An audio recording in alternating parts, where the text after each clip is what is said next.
Je suis certain que vous avez déjà eu cette expérience, que vous vous trouvez dans une synagogue et tout à coup, il y a quelqu'un qui crie avec toutes ses forces, Amen!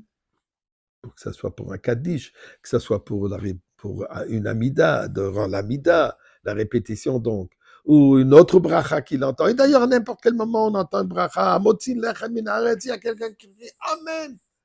Avec un cri de tonnerre.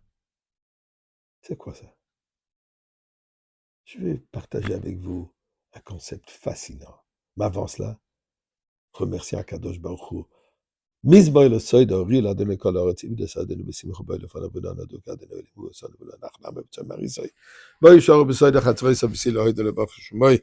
Qui toy va de noy le lam khazdoy via doy vodor amul soy et avec la tzedaka nous prions Akadosh Baruch Hu qu'on puisse déjà dire amen sur la bracha, la bénédiction de la délivrance. Maintenant,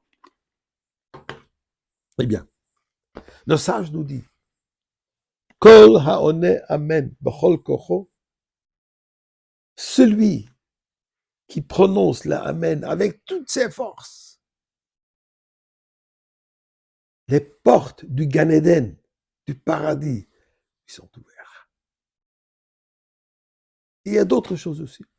On le pardonne des péchés. Waouh, ça a l'air assez facile. Je peux faire ce que je veux, et tout ce que j'ai besoin de faire, c'est venir à... Excuse. Et je vous remercie pour vos souhaits. Tout ce que j'ai besoin de faire, c'est juste crier Amen et tout est... Mes excuses encore, et encore mes remerciements pour vos bénédictions. Et je dis Amen sur vos souhaits. Est-ce que c'est tout ce que j'ai besoin de faire? De crier à forte voix? Eh bien, j'ai entendu une pensée extraordinaire. De l'arrière-grand-père de nos petits-enfants. Le grand-père donc de notre gendre. Rabbi Arndalf. Il dit qu'il a entendu ça de son père encore en Roumanie avant la guerre mondiale. Kol haone, traduction simple, veut dire tout ce qui répond. Le mot honnête qui répond. Mais honnête aussi avec une autre petite grammaire un peu différente, veut aussi dire celui qui se fait de la peine.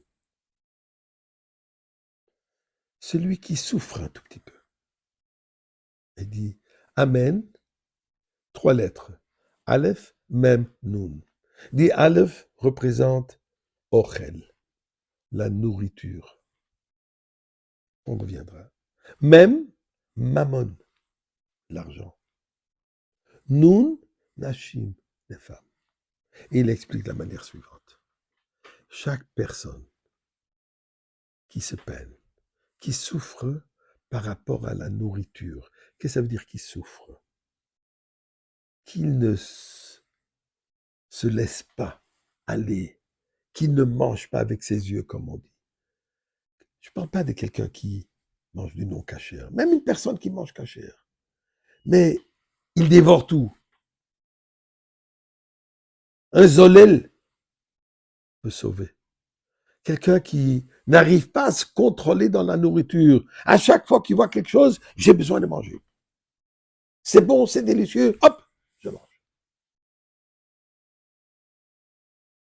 Si tu te peines, si tu te contrôles là-dedans. Deuxième chose, mammon, l'argent. L'argent est un danger comme quelque chose d'extraordinaire. Mais trop souvent, on se laisse aller. On peut faire des petites charouites. On peut faire des petites... Pas du vol, chas v'shalom, mais un tout petit peu malhonnête. Ça tente. Celui qui se contrôle, celui qui se peine là-dessus, fait attention de ne jamais être malhonnête dans le mammon, dans l'argent. Et finalement, celui qui se contrôle dans les passions, les relations. Et bien sûr, on ne parle pas, chas v'shalom, de relations interdites, mais les fantaisies, les envies, les regards, la poursuite. Alors, Kol Haone, Amen, celui que dans ces 3 domaines se contrôle, même si ça lui est difficile, et souvent c'est difficile, se contrôle, se maîtrise, mérite que le Gan Eden lui soit ouvert. Et moi j'ajouterai, Amen, on va faire un jeu de mots, on va utiliser un peu l'anglais. Aleph, la Aleph de la Geoula, de la délivrance. Même Noun, on va le transformer en anglais, Mashiach now. Le bon